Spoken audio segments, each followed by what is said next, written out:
Welcome to the Pop Docs Podcast. My name is Joseph. I am a doctor in degree only.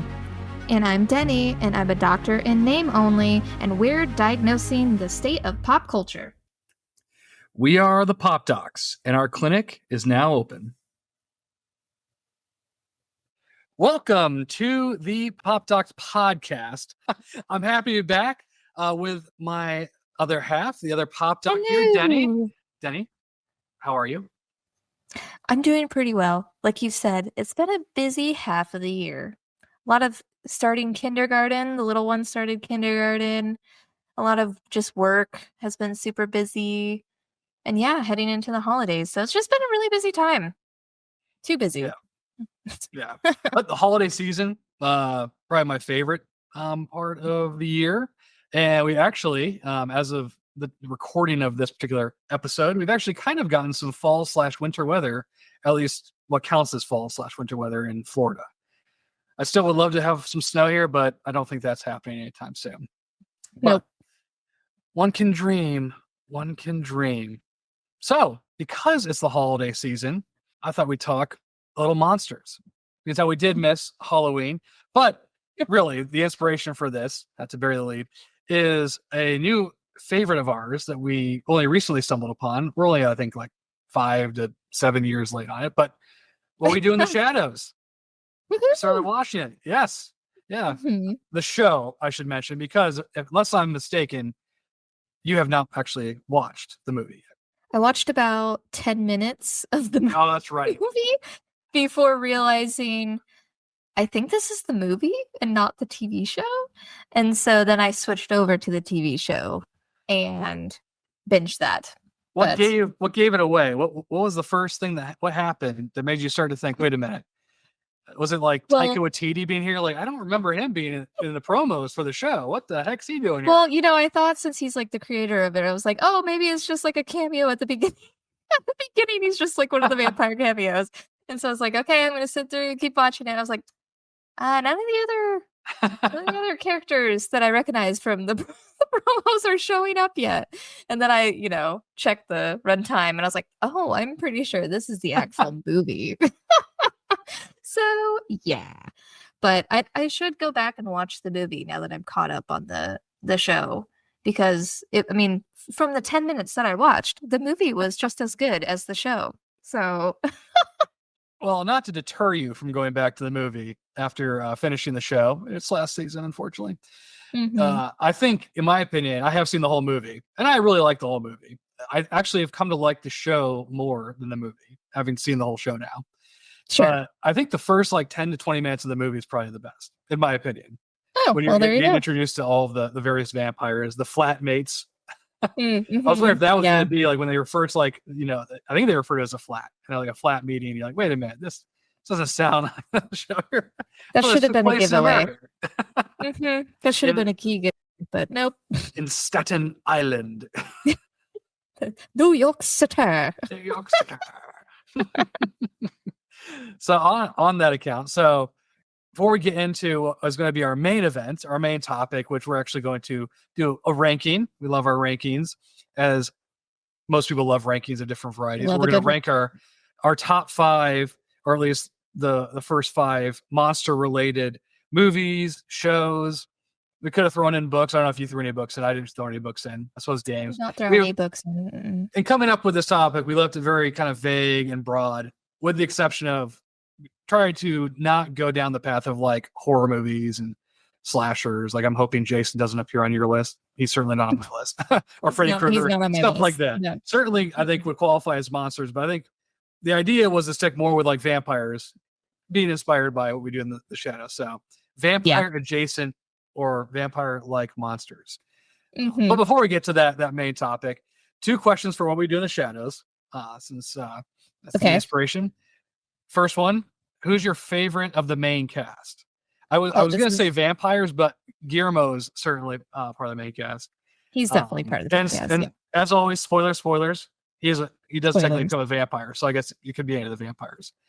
but the main vampires, and I guess main cast. Who's your favorite? Yeah. And we'll throw in the guide, because the guide's become part of, I think, the main. Yeah, group. I don't really like her. I'll be honest. She's kind of annoying as a character.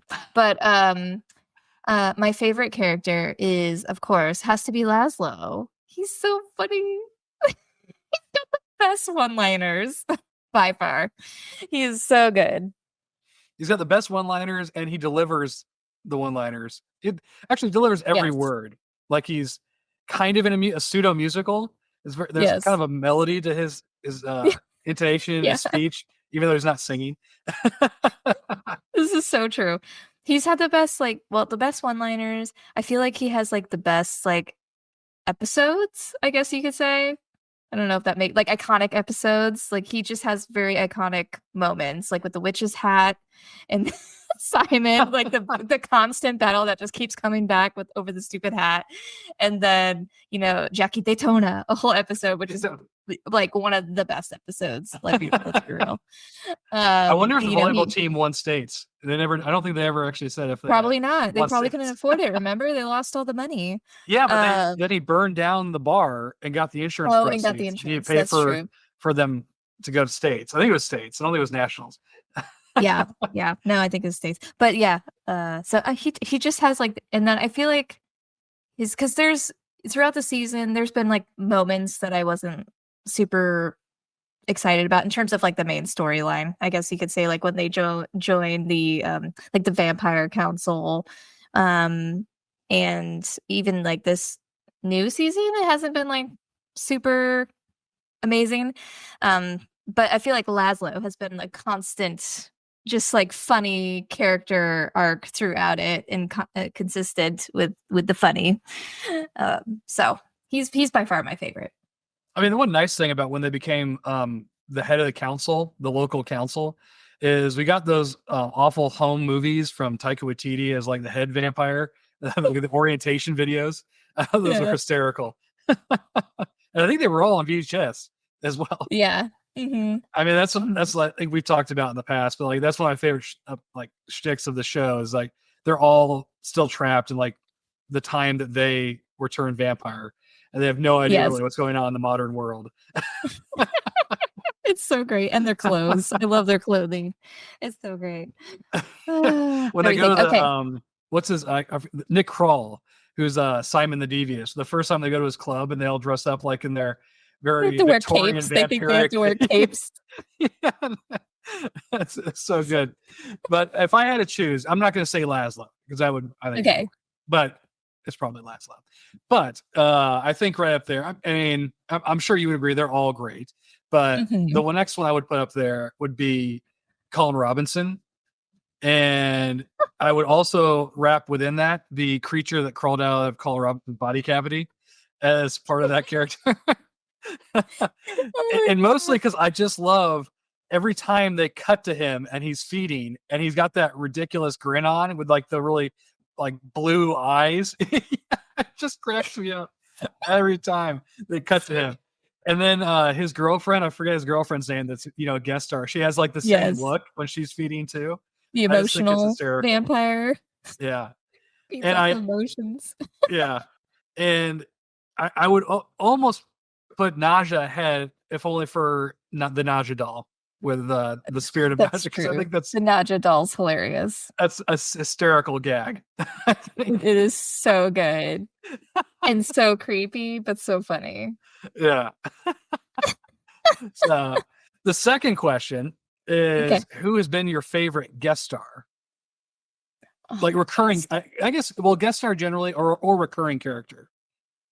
Because I'll give you mine first. You go first. I like the vampire. I like the main cast. They're all really, really good and fit well within the milieu. But I think I'm going to go with. I think it's Benedict Wong. I think is his real name. He plays. Oh yes. Wong. I think, ironically, in MCU, he's the necromancer who's also got a gift shop or something. He's selling the license plate keychains. Yes, he's the necromancer. Yes. And Laszlo just thinks he's screwing them over. He's just a con man. He's got that basement full of zombies, like Topher. Yes, and he has all the little license plate keychains that they're making, and he's makes a great gift. I think who said that? And someone was like, "Oh, this will make a great gift for something, and it's like the name on the plate. And it's just so funny. Well, they go to return. I think it's like they return Topher. Like, we want our money back. It's no money back. You don't get your money back. But I'll take them off your hands and I'll throw in a keychain. And they're like, oh, They're so excited. And Guillermo is just shaking his head. Oh my god, these people. And I like Nadia's reaction is like, oh, I have Nadia, but it's the lame version of my name or something because it doesn't have Nadia. Oh, she's so cute. I love it. Of Antipaxos, I think is where she's from. Yeah, Paxos. My darling. It's so good. Yes, and I think their interaction, their relationship, Laszlo and Nagia's, is probably like the shining star of the whole series. Is just their interactions together, and then how it plays with like all the other characters too. How Laszlo like hooks up with anyone and everything. Well, Naja in the first season is going after Jeff. Yef. I think he's called him Yef. Yes. And the way that ends is hysterical too. You planned that. You did that on purpose. I swear I didn't do it on purpose. Trying to keep it somewhat, even though we've been spoiling it already. I don't know why I'm trying to be coy with it. But Yeah. So good. So after all that, have you decided on your favorite guest star or recurring character? I do, because kind of related to the thread of monsters theme for this episode, I would say my favorite recurring is Doug Jones when he comes. Oh my god, yeah. The Baron in all his different like iterations, like burnt to crisp, like normal looking, and then burnt to crisp again. And he's just so funny as a character. And it's cool because usually Doug Jones famous for being a monster actor, basically. He's pretty much all the iconic monsters you've seen in films and stuff. But so he's known for that. So to see him kind of like in the flesh, like actual Doug Jones flesh, and you realize like, oh my god, he is like an amazing actor. Well, obviously he is, but like even outside of, being a monster, he is a phenomenal actor, and he can match them, for comedy hand in hand, which is really cool. And every time he comes on screen, he just owns the stage with this like very pompous kind of like. He's very theatrical. Very theatrical. Yes. He's very much like Andy Serkis, where a phenomenal actor, but it's so rare that they let him actually be himself on screen. That's so true. Yeah. The best Baron, though, I think, is when he's half Baron, and they put him in that little. Well, first they put him on the dog, the hellhound, and they put him in the little like car, a little toy car thing. He just drives around. I don't know how they did that. I don't know if it was like a dummy or like a doll or puppet, and then they dubbed his voiceover. I don't know. It was really well done. It was very seamless. And it was hysterical. Oh, the effects in the show are phenomenal, even with like the doll, like the Nadia doll and the Colin Robinson's but they actually like they do like some really cool effects in there that make it very realistic, which I think is awesome. I prefer that, so it's cool. Yeah, and they never stray from the mockumentary aspect. No, which is awesome. I as you know, I love that style of show. Yeah. Considering I love The Office and Parks and Rec. But so when I know like 5-6 years late, right? With a vampire mockumentary. Perfect. Like it's literally meant for me. It took me this long to watch it, and it's brilliant. And now it's ending. Like great. We got in there just the tail end of it. But at least you got to see it. You still got to enjoy it. And I will say it is nice being able to binge it.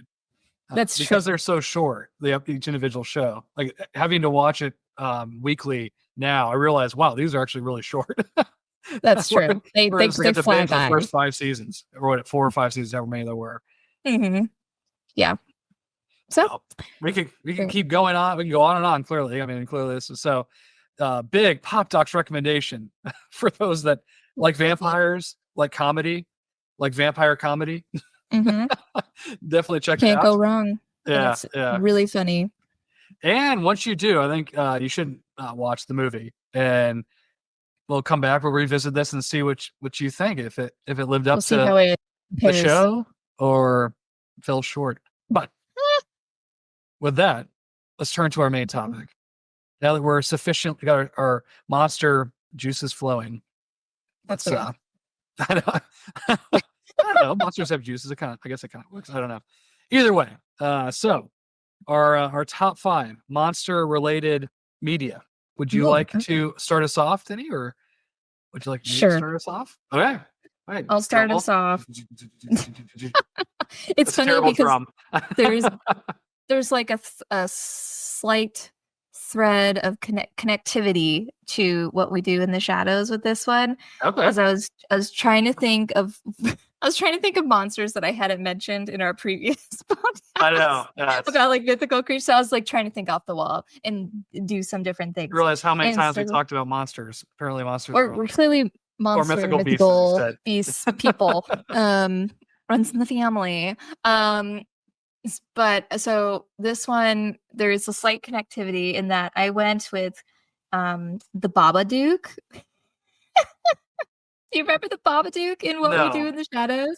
It was during like the big vampire orgy. The big vampire orgy when they invite and they're coming over and the Babadook shows up. Okay, you have to. I do not remember that. I do not. I mean, I remember the vampire orgy episode. I would hope I just remember Naja hurt Laszlo's feelings. And I remember Guillermo having to put up all the accoutrements and all the stuff. Yes. When the Babadook shows up. Yes, Babadook. Like literally Baba. Like you would think. Baba. And then Duke. Dook. The Babadook. You keep saying it like that's gonna help. Oh my god, I just looked. I do not remember this. I remember this. It's like a brief moment in the show, but he shows up and he actually looks pretty awesome in What We Do. He looks terrifying. I was like, dang, that's pretty good. But I mean, it's terrifying. It's a horror film, scary. Also, if you look it up, it's about a family that lives in a house. They discover that there's like a creature that like lives in the basement and it's like haunting them. And it's like a children's book. And then, it's like coming to life and trying to kill the family. It's been a while since I've seen it. I was going to say, when did you watch this? I've never even heard of this movie. Oh, it was a long time ago. So I'm probably butchering even, the general plot of the movie. But it's like that iconic kind of scary boogeyman that lives in the basement kind of idea. Interesting. But the twist of the end of the movie is that like they actually end up like befriending the Babadook and it like lives in their basement and they like feed it. It becomes part of the family. What basically it's very bizarre. But it's kind of like an iconic face. It's an LGBTQ icon. Oh. The Babadook is? Yes. Oh. I had no idea. Not really sure why, but I think it's adorable. But yeah, the Babadook. Sounds like Little Shop of Horrors, like Audrey too. It's kind of a play on like, children's fairy tale come to life kind of thing. I just always thought his face was super cute in the pictures of the book, not the actual thing. So is it actually in the movie? Is it murderous? Is it like a murderous creature in the horror movie? It's a horror movie, you said, right? Yes, it's a. But they still like the family befriends it at the end. They end up like befriending it because it just wants a friend. Aww. It's just, but the Babadook's just misunderstood. The Babadook, he just wants friends. But yeah, you should watch the clip from What We Do in the Shadows because when I remember when it showed up and I was like, oh my god, a Babadook, and then Guillermo ends up mentioning it again at like later in the series, and he's like, and all the Babadooks, and Nandor's like, what Babadook? There was no Babadook. And Guillermo's like, there were at least like 2 or 3. So according, love the deep cuts. He kind of looks like the penguin in the photo that I found when I googled it. Apparently, this is according to the What We Do in the Shadows wiki, but apparently, I don't know if this is like a rights thing, but in the show, apparently, it's the Babadook.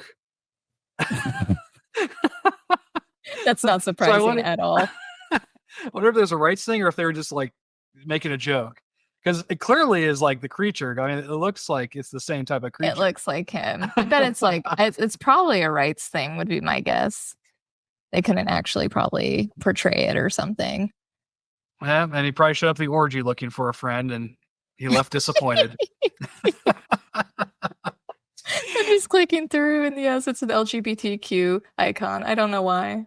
Oh, okay. Here you go. Scene by scene. This is what makes the Babadook such an LGBTQ icon. I love it. Oh. What would give us an example? Okay, hold on. I'm going through. But this is from the movie. This is the Babadook from the movie, or from the book, or both, or This just is from in this general? is from the movie. Okay. Okay, hold on. Claim of Babadook. You gotta read, make sure it's she's currently she's trying to solve this puzzle. Why is the Babadook an LGBTQ plus icon symbol? We're waiting with bated breath. Question is going to be, am I going to cut this out and just cut right to the answer? Or should I keep in? If I really need to add, if I'm going to find some suspenseful music and put it overlay it here. She's clearly reading. Her eyes are moving across what looks like a web page. Oh my god. There must be an answer at some point. What are you looking? This is taking forever. I thought you said that they had explanations. I'm sorry, some of the things. Well, it's not like easily like Explain? explained in the thing. Okay. Wow. Um. Okay, well, that's a kind of a letdown. Well, it's Yeah. called the best and most sincere horror movie of 2014, so it came out a long time ago. That also doesn't answer the question that you posed. Well, I But- thought it would be. I thought they But literally. you're hyping it up. I thought they literally had it as like a numbered list, like, you know, and it's not. It's literally just paragraphs and paragraphs. Okay, so it's well, I mean, it's kind of Okay, Well, you want this is kinda would you vague. like the AI answer? I just googled it. Would you like what the AI Babadook is says? an outsider. I don't know. This is what I'm going with. What did you find? Because it's not very. So this is Google AI, so take it with a grain of salt. All right. So there were steps to this. Tumblr users post. In February 2017, a Tumblr user suggested that the Babadook was gay. Yes. Next, Netflix error. Netflix accidentally placed the Babadook in its LGBT section. Third, Pride events. The Babadook began appearing at gay Pride events in 2017, often accompanied by the phrase "Baba shook." 4, internet meme. The internet turned images of the Babadook at Pride events into a meme. Was this 5th? Pride 2017 face. The Babadook became the face of Pride 2017. People wore merchandise with his face on it, and drag queens dressed up as him. 6, cult classic. The Babadook has become a cult classic partly due to its popularity as an internet meme. Number 7, this is the last step, LGBTQ poll. According to a 2019 survey by BuzzFeed News and Whitman Insight Strategies, wow, that's quite the name for a firm, 6% of LGBTQ people polled count the Babadook as a gay icon. 6%? that's the basis, according to, there you go, according to Google AI. So that's how the Babadook purportedly became a LGBTQ icon. Okay. Well, See, this is an educational podcast. We're learning. I guess so. It just kind of sounds like it was an adopted character. I was hoping this article would really give me an in-depth analysis of the movie, of why he was. And the most I've found so far is this author said, I saw it as a monster of grief, but really it was a tired queer monster done with haunting its scaring. It just wanted its house back. Okay. It's like a lot of like Casper and his family. I think they just wanted their house back, and Yeah, basically. the Maitlands, they just wanted their house back. Mhm. Maybe that's like a ghost slash haunting creature trope. I don't know. Okay, So good. well, That's my first That- one. I had no idea that that's where we were going. And now you need to watch the Babadook. Especially and the considering I've Babadook. never seen it. Well, now I don't need to watch it. You already told me. You're my Wikipedia entry. Like how I needed. This is gonna be a hard turn away from the Babadook. Okay. Well, And- let's take a return. I'm gonna give a shout out to our parents because they crowdsourced this with me. Oh my gosh. Number 5, Monsters Inc. Of course, that's title. what they offered up. Okay. Any Come on, but particular it works. It any works. particular monster for Monsters Inc. or just Jim like a hasn't seen blanket Monsters, catch-all? But yeah, so we've now convinced him to watch it, and Okay. I think Mom said that Lily just recently watched it. So we have Mhm. a She movie likes it? night, a family movie night where we watch Monsters Inc. Not Monsters University. I'm not watching the sequel. No. Never have. Can't do the sequel. We'll try not to. Mm-mm. If I had to choose a monster, probably Mike Wazowski. I mean, he's Wazowski, solid. Mike Wazowski. Can't go wrong with Or them. the bookkeeper with Mike Wazowski. Oh, Roz. There is Mhm. Ross. But I love so many of them. I mean, how can I not like Randall? Because it's Oh Steve my Buscemi. God. I mean, Steve Buscemi. Yeah, iconic. It's because I love Steve Buscemi. That's He's probably an LGBTQ icon as well. Randall Yeah, Randall. or Steve Buscemi or both. I mean, probably both. Well, if Those all you need memories. is 6% on a BuzzFeed and Whitman Insight Strategies poll to become an icon, there's gonna be a lot of icons regardless of the group community. I love it. But it's funny because I hadn't even thought about it. But when they mentioned Monsters, I was like, "Oh my gosh, that's actually really great!" Because I do love that movie. I haven't seen it in a long time, but It's definitely up there on the Pixar top oh five, yeah. probably. Mm-hmm. Well, we were talking when we were talking about Monsters Inc. generally. We were mentioning how it was in like the heyday. It came out in the heyday of Pixar, back when Pixar was like producing hit after hit after hit. Kind of fallen on hard times, I think, recently, but. Like so many things with Disney or Disney adjacent, there's like doing sequels or like live action air quotes remakes. Ugh, yeah. Yeah, Mufasa. You ready for Miss Mufasa? Absolutely not. Nope, that's another one I'm gonna miss. I'm gonna skip. Yeah, probably even like up on streaming. No, thank you. No, thank you. So, okay, number 4. Number 4. What do you got? Number 4. I'll stick with kind of the animated characters route. Okay. And I'm gonna go with a classic TV show of our childhood from Nickelodeon called Real Monsters. Do you remember that show? How could I forget? Yeah. Oh my God. Yeah. The guy with stinky armpits. Iconic. Yeah. Crumb? He was Crumb, right? Crumb. Stinky armpits? He was so Crumb. Yes. He was hilarious. I love that. Yeah, he was gross. But well, I think that was kind of he was supposed to be gross, I think. Yeah, I mean, he was definitely. But he was lovable. He was gross, a lovable gross monster. Yeah, he was a gross little monster.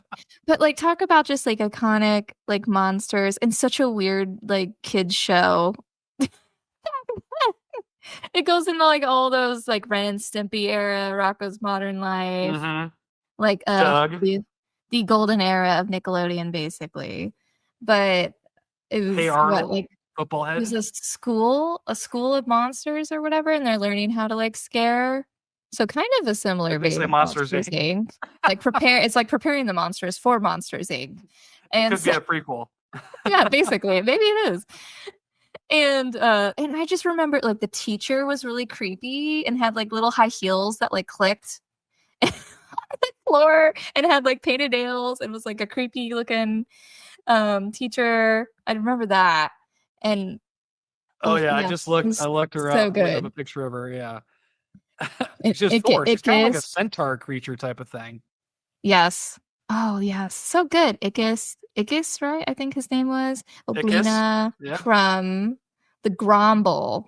Oh, but I just remember loving this show. And this is probably one of the starts of my dark side, probably. Monsters. Weird monsters. You saw the first episode, the pilot episode of Real Monsters, and the next day your Hot Topic. I'm not gonna lie, I do have studs and stuff. I should crack this show out. I do have this on DVD and have Lily watch it. I didn't know you had the Real Monsters on DVD. I do. Oh I remember. Gosh. You got such an eclectic collection of stuff.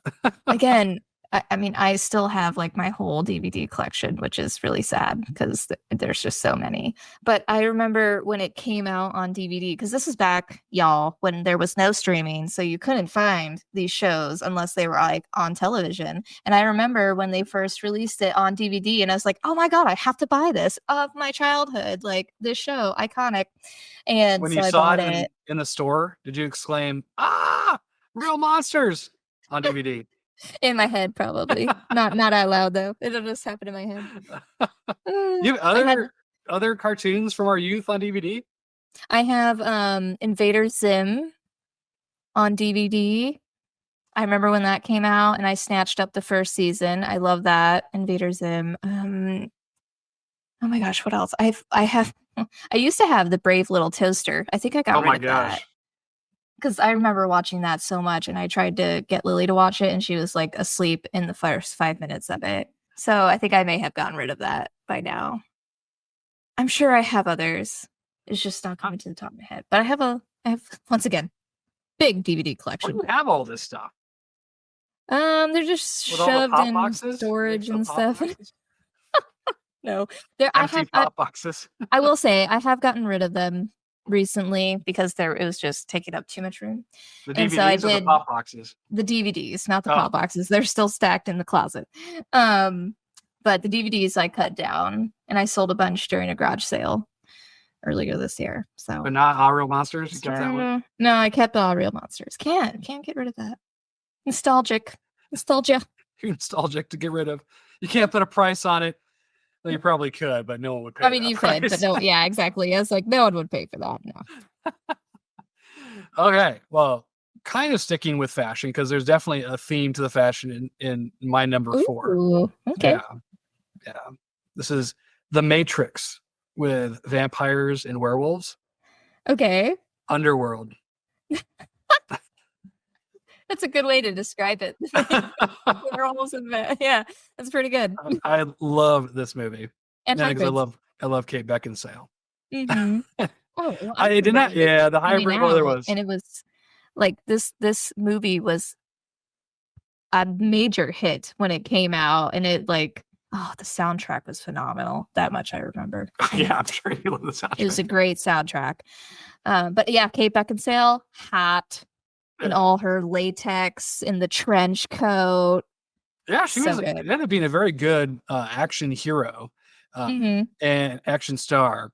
And also had Michael Sheen, who was Lucian. Yep.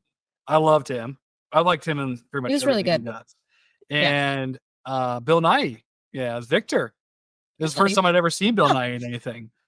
Yeah, it's wild. Yeah, he started out, in his like weird kind of pussy skinned, corpse-looking body, and then he slowly became the Bill Nighy we recognize. We know and love. Yep. It's this season coming up here. Saying Christmas. Was it Christmas all around me? I feel it in my. I'm missing some of the lines. But Love Actually, Bill Nighy. He was not like that in Underworld. Far more ruthless than I liked Love Actually. I liked the approach that they took with kind of like modernizing vampires and werewolves and like the battle with like the weapons and how they had like bullets with silver and like UV. They had like UV ray bullets or something. Ray ones for vampires. Yeah, that was. I thought that was a cool approach of kind of like this blend of like tech with like this ancient kind of feud that's still going on. It's pretty cool. Yeah, and I think there's some cool mythology how like the three elder vampires rule individually at different times. Yeah, there's a cool mythos that they built up, and it was great action. Yeah. The first one was good. The second one, I didn't like the second one, or I didn't even see the good or any of the other. The third one. Yeah, I did watch the prequel to show how Lucian came to be who he was in Underworld. That was right. It was okay. Yeah. I mean, it had Bill Nighy and Michael Sheen in it, so it was. They were, fun to watch on screen, but it was pretty by the numbers and boring. None of them ever reached the heights of Underworld, which is number 4. It's the heights it reached on my list, the definitive list of monster movies. Well, it's kind of your classic vampires and werewolves in terms of like actual what they looked like. But the transformations, the way they did the werewolves was like really good. At least I thought from like a CGI standpoint, it was pretty cool. And then the hybrid, how that looked was really cool, and how they shot it with like the lighting in the dark. Like it was a cool way how they shot it and like showed the whole movie was really cool in terms of like the color tone and stuff. Is just very dark. So there's my number 4. That's a good one. Underworld. What's your number 3? What do you got? My number 3. Cartoon world, the animation world still? We're still in Nickelodeon circa 1990s, early aughts. No, we're gonna shift a little bit to more of like a sci-fi movie, I guess you could say. Oh, okay. Shifting to the Doctor Who universe, and Okay. which you're probably like, oh, you lost me instantly. No, this one you'll probably recognize because they're pretty iconic, which is the Weeping Angels. Ah, So I yeah. think, well, one, it's like one of the more iconic episodes of Doctor Who, in general. But I just think they're more like alien creatures, but hence the sci-fi-ness of it. Mm-hmm. But I just think the concept of it is really cool. In that if you're like looking at them, they're the normal stone angels, but if the lights go out or you can't blink and stuff like that. I mean, the episode's literally called Blink. Don't blink. Then they'll come at Isn't that you, what and Tenet so says? like, yeah, and so that's just like a terrifying thought that like, it's very suspenseful. The episode was very suspenseful, and just a scary aspect with the play on like angels being like heavenly and good, and this creature's just gonna come and kill you. It's like a So. reverse Medusa. Kind of, yeah. Yeah. Oh, that's a good way of putting it. Yeah, And reverse I Medusa. think I've seen one of the episodes with them, and it is cool how they do it where it's like flashes and they get progressively scarier, like their facial features get progressively scarier the closer they get to you. Their arms start going up and coming out after you. It is a cool gimmick. It's a cool way a cool creature concept. There's a lot of, I will say, I mean, I'm not the biggest Doctor Who fan, but there are a lot of cool like creatures in Doctor Who. I thought you were going to say the Daleks. I mean, they're aliens. Well, the Daleks are weird. Yeah, I think they could fit within our broad definition. Yes, they're broad definition. Exterminate. Yeah, they're more of like a sentient being. Well, are the angels? Are the weeping? Is that what they're called? The weeping angels? Yeah, I assume they're kind of like sentient beings, right? You said they're aliens, or are they supposed to be aliens? They're like alien creatures, just predatory. I kind of chalk them up to kind of like a xenomorph. Like they're more like creature-esque, if that makes sense. I don't know. Anyways, according to Google AI, you're absolutely right. They're a race of alien predators. AI. Well, it's the first thing that pops up. It's more, an act of laziness. If I go any further or click on something, I'll end up in the website you have for the Babadook, where it's just like an essay on the movie, on the scene by scene breakdown of analysis of the Babadook. And I just like, here's your answer. Well, it might be your answer. We don't really. Feel like we're gonna take a wild guess. We're gonna make this your answer. An AI asterisk. Whenever we use AI. It's so good. I don't know. I just like this. I think they're pretty cool. Pretty cool creatures. Very symbolic with the angel-esque kind of vibes. Pretty cool. Real heaven and hell dynamic. Yeah. Gotta love a good heaven and hell. I'm sure if you said it. That doesn't really provide me a good segue to mine. Just think if I could wrap it in, but it's not gonna work. But I'm sticking with my Kate Beckinsale thread. Ooh, okay. My number 3 has Kate Beckinsale too. I bet I know what this is. Van Helsing. Yep. Okay.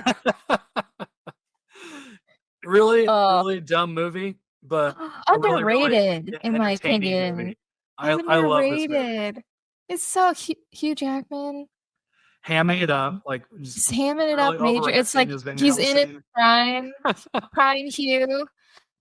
The guy that plays Dracula is also I think on the verge of overacting and kind of embellishing. Oh, but yes, everyone in that movie seems like they're enjoying being in an action movie that's bonkers and ridiculous. Faramir, I forget his real name. Yes, as a little bookish monk. I love him. The comic relief. I think he's hysterical. He's so good. Oh, he plays that role so well. Yeah, so I really enjoy him. Every time, the few times it's on TV, and I'm watching cable, which admittedly has not been a long time, so it gives you an idea of how unpopular it is. It's not even like syndication or anything like that. You got a little bit of everything in that. You got Well, you got Van Helsing, who's like the monster hunter. You got like the You got vampires, Dracula, his brides. You got the baby vampires that are really weird and creepy. You got werewolves. You got werewolves. You got Frankenstein. Yep. It opened the opening action set piece is with Jekyll and Hyde, Dr. Jekyll and Mr. Hyde. That's true. Yep. Yeah. You have the Vatican. You have like a secret sect of the Vatican that's tasked with killing monsters. Yeah, like the supernatural and paranormal. Yeah. It wasn't always clear to me, but I think Van Helsing is the angel Gabriel, like in human form. That's like right. They hint at this backstory for him, but I don't think they ever really explain what is going on. I don't know if that was supposed to be like kind of a setup for a sequel. They were hoping to get a sequel. Probably. They tease it, and so I think he's supposed to be the angel Gabriel. But yeah, so I just thought I don't know. I really like the movie. I think it's entertaining. Call for a sequel? Should we? Hey, whoever's listening and produced it, we need a Van Helsing too. I bet Hugh would be on board with that. And probably Kate. Although did Kate Beckinsale die? No, she's around. She was just in something for her. No, I meant her character. Sorry. She did. Yeah, but who? Okay. I was gonna say, her character did die. You gotta be a little more specific. She dead? And if she's not. But we have the technology now. We're bringing back dead actors constantly. So, these days you're never truly gone. Apparently, if you're famous enough, they'll. I mean, and I guess they'll stick you in a movie in digital form. They did create Frankenstein, so they could just reanimate her. Yeah, she ends up in the clouds with her family, like her face. I remember that. The Teletubby face. Yes. Yeah. And then Van Helsing and Boromir ride off into the sunset on their next adventure with the sequel. Rousing, that never happened. It's instances like this where I would be the most frivolous rich person if I was independently wealthy. Like if I own Amazon, I would just be greenlighting things I wanted to see. Like I would greenlight a sequel to this. I'd greenlight some kind of sequel to Firefly and Serenity. I'd make sure that Wheel of Time finished its run. And with all the money it needs. There's a lot of random shows that I ended up watching before I realized they got canceled after a season or two. So I forget there's one I watched a year or two ago, and it was about this an asteroid is on a collision course with Earth. And it had 2 seasons, and I got really sucked into it, not realizing that it got canceled. And so, of course, season 2 ends on this big cliffhanger, and I'm left feeling really empty. So I've greenlight a new season of that. I would just be greenlighting all these pet projects just so I know how they end. I get to see how the creator Revolution, although it kind of fell off in the 2nd season, I might consider greenlighting that.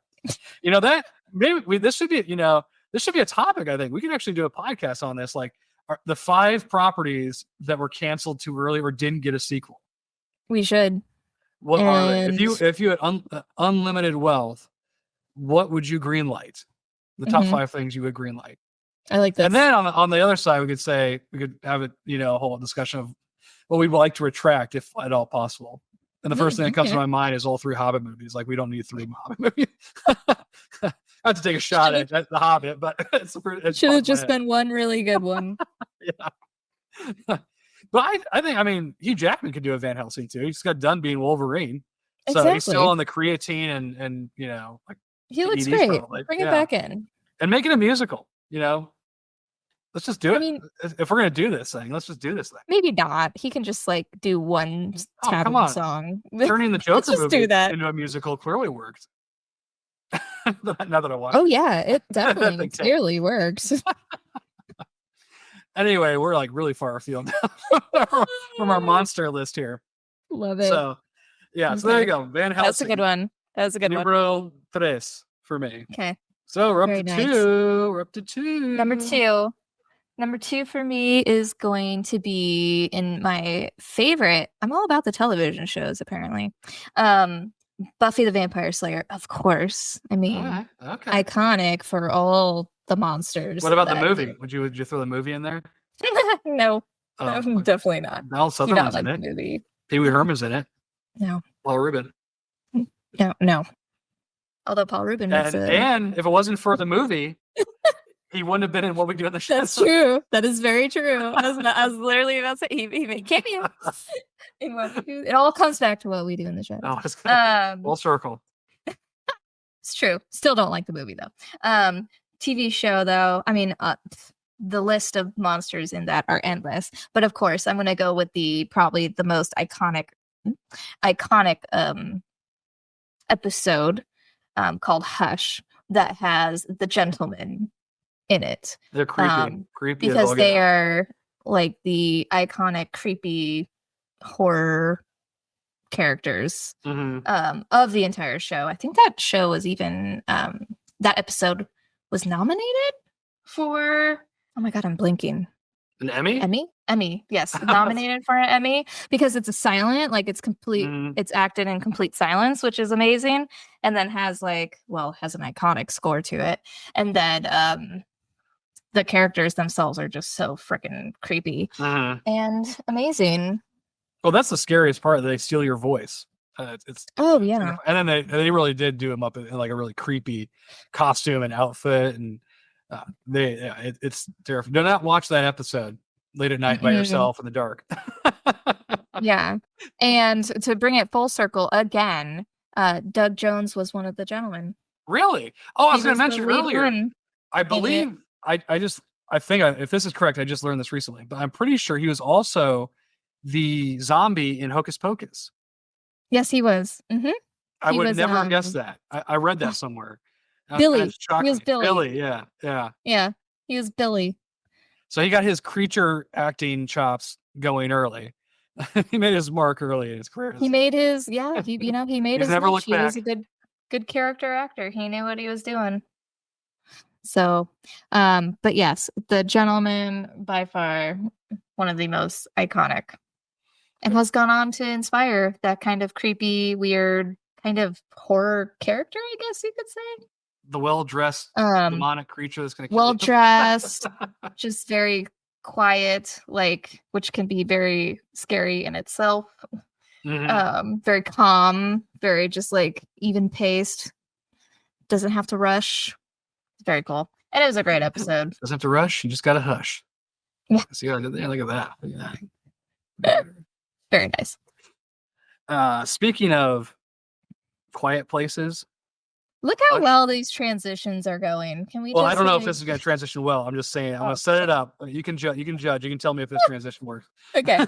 But there are a lot of quiet moments. There are silences. There's hush, appall over the characters in this. My number 2, The Mist. Ooh, very nice. Okay. Because there are a lot of creepy. I'm not going to pick one particular monster out, but I will. The spiders when they go in the pharmacy. The creepy spiders. Yeah, really terrifying. But great monster movie. It kind of borders on kind of violating our rule of not picking movies where the real monster was inside us all along. Because obviously, one of the main villains is the religious woman who turns everybody into fervent human sacrificial cultists. I mean, as you should. Marcia Gay Harden can be very convincing. She's a great actor. But then the iconic ending. How can you? One of the best endings, even though it's really tragic. But that's a great twist ending, especially when it wasn't in the book. That we did talk about on a previous episode. We did talk about that. Yeah. The movie was great, and it definitely plays off of just that kind of that mental game of not the unknown of what's coming, and just hearing just creepy noises, visual. It just plays on all the senses, I guess you could say, and it's just it's creepy. Ugh, the spiders. The spiders is what they're like acid webs. Oh yeah, why do they have to have that on top of everything else? Creepy that way. It's more monster. I know, but ew. And the fact that you don't know where they clearly came from, a multi-dimension or something, which is always. And they're quiet when they shoot them, if I remember correctly, too. Sticking with the hush theme we got going on here. Yeah, silence and deadly. Hush. Yeah. Yeah, they fit that mold very well. So, there you go. I got a Stephen King property on here. I like it. I I thought don't know about why that, I'm the but I one was doing like, that. You're the Stephen King aficionado. I'm not an aficionado. I do enjoy it, but Is it because so few of his stuff is on TV, or at least the stuff that is on TV is not very good? it's true. Not a lot of Or it has both? I been don't know. made to justice. A lot of it's not good. Have you seen the new Salem's Lot? No, No interest. not really. Okay. No. I didn't watch it either, but the trailer looked pretty good. I watched it. I forget which streaming service it's on, but I saw a trailer for it. It looked pretty Yeah. good. Yeah. Okay, well there you go. That's Not big. like, Halloween yeah. season's over. Scary season's up. Spooky season's over. We're into Hallmark Christmas. season. Yeah. It's Hallmark movies and The Married Gentleman, which by the way is now live on Netflix. Yes, it is. After That's our next if you'd like to go review. watch that. The Married Gentleman. Chad Michael Murray. From There you go. One Tree That's all you Hill need to to know. Hallmark / Netflix. Yeah. Holiday hunk. Mm-hmm. It looks good too. Anyways, should we go to number one? Go ahead. What's the top one? So this is my number one. What number is this for you? This is my number one. Your number one? Okay. I just want to see where we are in the This is number one. here. Okay. So movie. Oh, look at that. Yes. Okay. This is the one movie I have on Now my we're list, cooking. apparently. Now we're cooking. The one movie. Cabin in the Woods. Interesting. Because Okay. it's like a hodgepodge of all the monsters you could possibly think of. And it's funny because I'm on fandom and literally someone described the end scene, with like all the cubes that have like all the monsters in it as like it's the Costco of death. Like you just get like a random choice and it's like any option. And it's just so great because they have, and I was like scrolling through and reading all the monsters that they have, and they have like every type of monster you could think of, like supernatural, psychopaths, folkloric, phobias, undead, demons, extraterrestrials, giant animals. That's just what it says, giant. Like an elephant?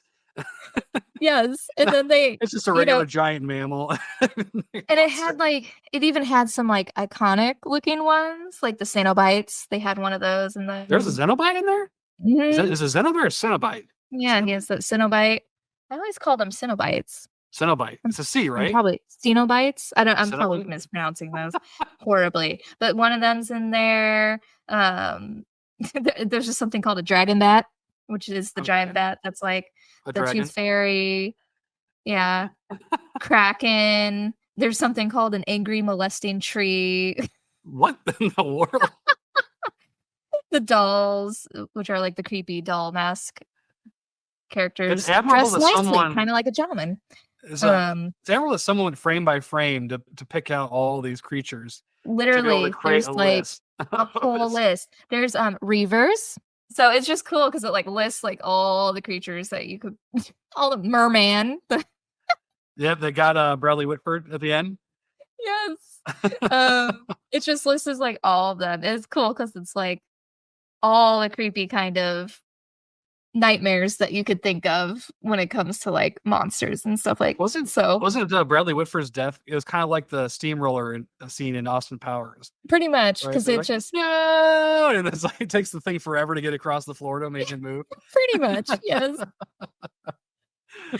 It is a hysterical movie. That movie is so funny. But it's so well done because it's still creepy, but it's like got that, comedy, like dark comedy throughout it. And it has a tragic ending, which I love.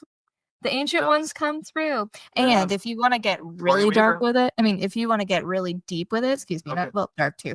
But there's like conspiracy theorists out there who have done like these connective universes of how everything in Joss Whedon's universe is connected. Okay. So there are Reavers in this, so clearly there are Reavers. I went down a rabbit hole one day of reading this article of someone who literally like tried to connect all the threads of all of Joss Whedon's like shows and stuff and how they all are within the universe. And so it was a whole thing. But basically they said Cabin in the Woods because of the ancient ones were like the gods that were like coming up because they were pissed. They Because they somehow didn't get their connected, sacrifices.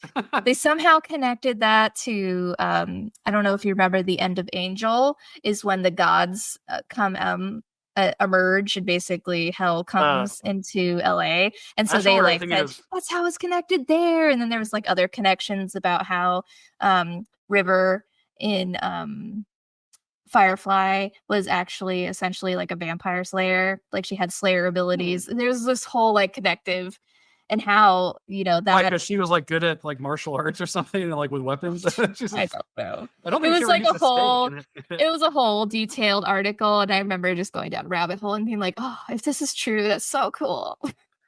I think Like a little bit of a stretch. the only thing I remember from the Angel finale was how dumb I thought it was. Where the last shots, them just running at the camera, and then it just Yep. cuts to black. I don't even remember until you mentioned it. I couldn't even tell you what the context of it was. I just remember thinking, I hate this. I hate this ending. The gods emerge. Hell comes to LA. I've read the graphic novels afterwards, which is technically like the next season. And so they survived this. They were able to repel the old gods or ancient gods. Yeah, so basically it's basically like the Hellmouth opened kind of around just LA though. And so they're all trapped inside of there with hell, essentially. And there's just like pockets of demonic activity and stuff. It's very kind of like, it sounds almost like, well, you probably never saw like Escape from LA with Kurt Russell. Snake kind of like that. Yeah. It's very because like that LA is like it's been barricaded and it's just like chaos in there. Well, I guess there is like an order that's arisen, kind of criminal, right? Yeah, he's got to navigate it's all these like factions and stuff to get out, to escape from LA. Yeah. So I'm guessing if these are all connected, it sounds like they all end with ancient gods getting upset and coming and destroying things. Basically, yeah, they're just pissed. Pissed. I still don't think you can weave in Firefly and Serenity though. I don't know. That seems like a stretch. It was a deep cut. But I think the Reavers are just in Cabin in the Woods as an Easter egg. I don't think Justin has been. He's like, I got a connected universe here. Unlike apparently Stephen King, he's got a connected universe. Apparently, yes, that's true. He literally like connected his universe. I mean, in the end, Reavers, they're really just kind of like crazy cannibalists. So, well, they've been affected. There was a human experimentation. It didn't accentuate like their aggressive feelings and got rid of like their aggressive part of their brains or what? Yeah. Yeah, I just remember the woman that's in all the American Horror Story series. The one that was in charge. Yeah, was in charge of the program. Oh my god, that's so true. I don't think I ever connected that dots. Wow. Okay, we went on a tangent again. Making better worlds, all of them. I think it's isn't it? Yes. Okay. Well, from the future, from sci-fi back to the past. My number one. Ooh, the past. The past. The Mummy. The good one. The one with no Tom Cruise running through it. That one. And now the Boris Karloff one. The one in the middle. Brandon Fraser. Oscar winner. Yes. Brandon Fraser. There you go. Oscar winner. Not for that role, but now Oscar winner. Now Oscar winning actor Brandon Fraser. Love it. I love it. I always watch it. I drop the remote if it's on cable and I come across it, I gotta watch it.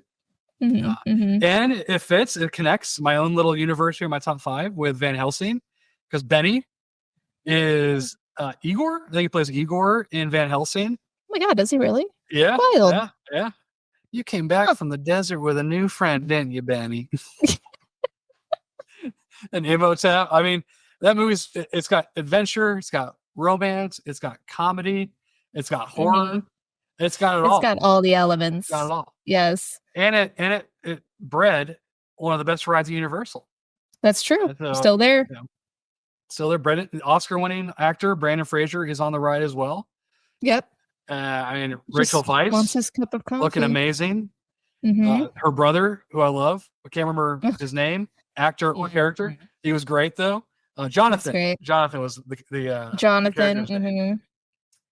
So that's, to me, it's also like the quintessential monster movie too, because it's got a mummy, which as a traditional monster. I think isn't it like Literally, he's it's like classic. vampires, mummy, Dracula, Frankenstein, Mummy, yep. Creature from the Black Lagoon, Invisible Mhm. Man. I'm trying to think Phantom of that. the Opera.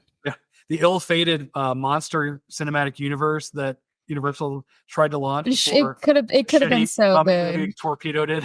It could have been so good. And then it just died with Tom Cruise. Yeah. So yeah, I Tom Cruise. I blame Tom you. Cruise, even he couldn't save that terrible script and that terrible Mummy. Although I didn't bad. mind the Mummy in that one, even though she didn't have a character. I Mhm. thought they gave Imhotep a little bit of character. I mean, at least they motivated him that he wants to bring an Moon back. On the moon. Apparently, all he had to do was just wait a couple of years till the sequel came out, and she was reborn anyway. So I don't know what he was trying to resurrect her corpse. Never really made sense. I didn't like the sequels. Like they tried to expand the mythos, and they made like a reincarnation, or I don't know if it was reincarnated or if he was just a part of the order. Mm-hmm. And also, it's weird, like, oh, your tattoo, that's the sacred tattoo. He's just like, I got drunk one night and it looked cool. So I don't know. It's like their attempts to expand the mythos didn't work for me. She's the reincarnation of the pharaoh's daughter who fought Nefertiti. Yeah, I mean, it was a cool action sequence, but I don't think it really added anything. And then just the terrible CGI rock. Oh my lord. That Scorpion King at the end is so badly rendered. It just looks so cheesy. That in itself can't take is it seriously. iconic. And their son is so annoying. I really didn't like. He's an annoying little dweeb. They could have, he could have gone. Just like goodbye. Oh my goodness! So there you go. Top 5. And I'm surprised we didn't have any. We didn't have any overlap. I thought for certain we'd have at least one. We did not. For once, we didn't. Look at us. So proud of us. Such a diversity of thought here.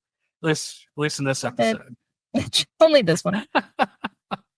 I still think my list is better, but it's okay. Oh, whatever. It's not a competition. It's not a competition, even though there are numbers and ranks and whatnot. So, Denny, moving on as we approach the end of this episode. What are you reading? What am I reading? Sexy Dragon book season? No, it is not. I did binge a bunch of novellas for that series, and it was great. But no, I am finishing up kind of the fall vibes with a witchy book. It is called Cackle. Okay. And I actually got it in Salem, Massachusetts when we went up there in October. And is this a history book? Is this a nonfiction? It is not a nonfiction. It's a fiction for sure. But it's a very good book. It's kind of about like self-discovery kind of. Woman gets broken up with. She moves to a new town. Becomes a witch. She's kind of hooked on, because she was broken up with. She is still in love with like her ex, and so it's about her like trying to get over that hurdle in her life and accepting like a new life. She meets a friend who ends up being a witch. Okay. We got a witch in here somewhere. Spoiler! She's a witch. So it's just like a lot of like no cackling yet. No cackling. What? Not that I can. Not a well-titled book so far, I guess. Yet, but I'm sure it'll pop up soon. But it's just a lot of like self-awakening and self-discovery of like it's okay to be single, kind of. She don't need no man. With witch and magic, so she's got potions and herbs. It's very good. Yeah, right. I'm enjoying it so far. I'm almost done. I only have like 40 pages left, but how close? What I've been reading, I recommend it. How's your Goodreads progress going along? Your yearly. With this one, I will have met my yearly goal of I forget what I think it was like 36 books. Is that because you cheat and read all these novellas? 36?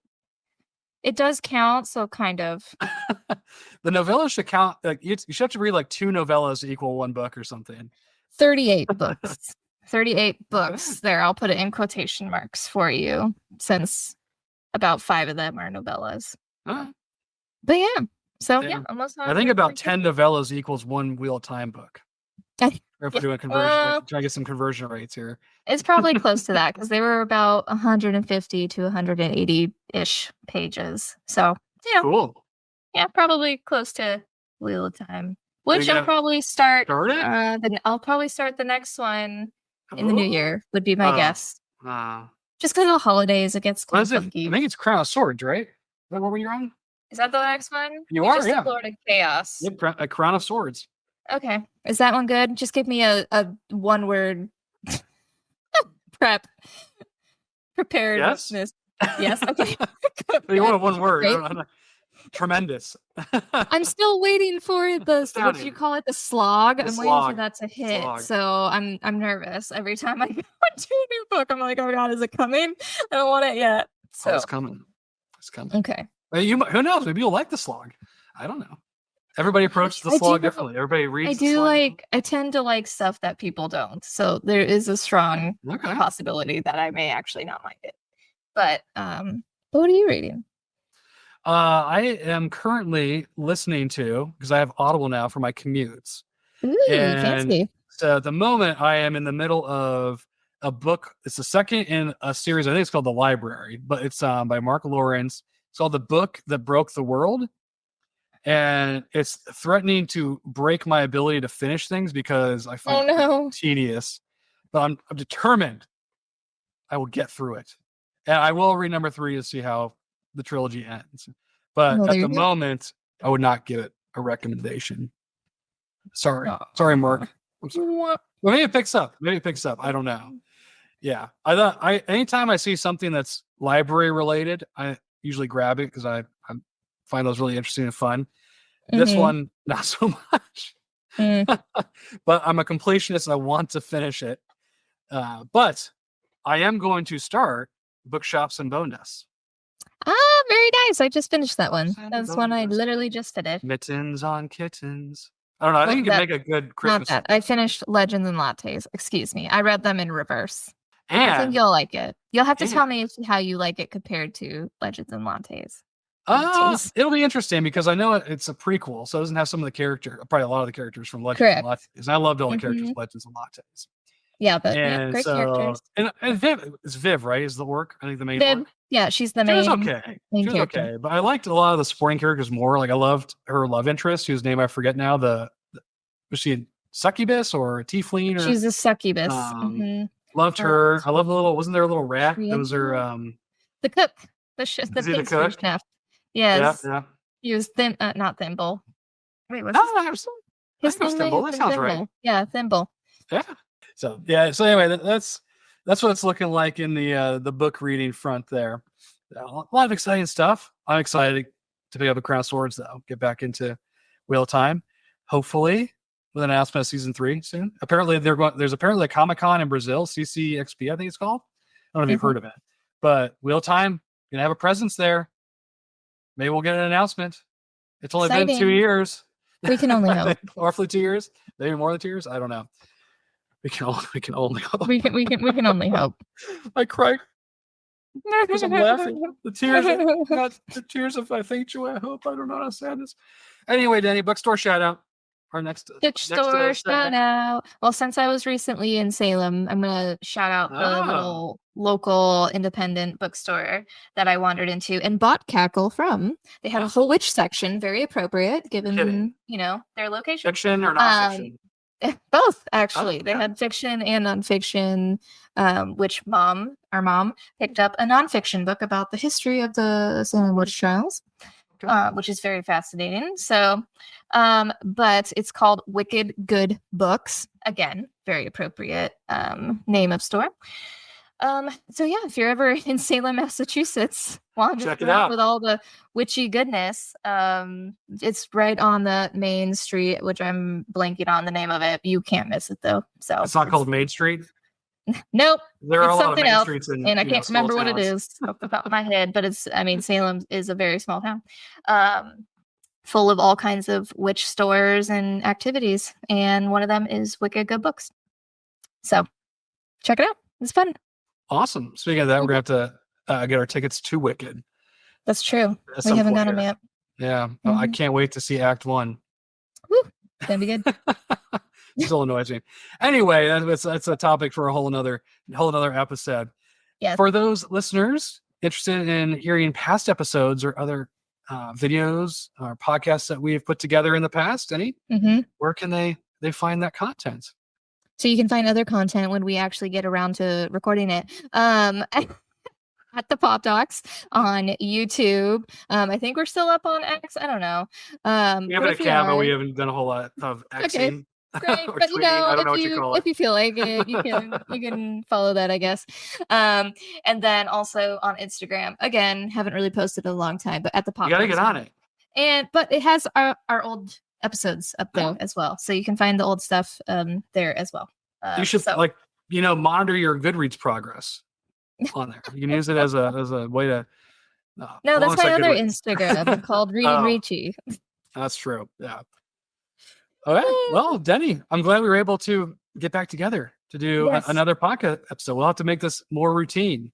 We really, especially after the holidays. Try. Yeah. We have some good ideas coming up. We have ideas. That's all that matters. Next one's going to be we're going to be ranking our favorite musicals in honor of Wicked to bring it back to witches and whatnot.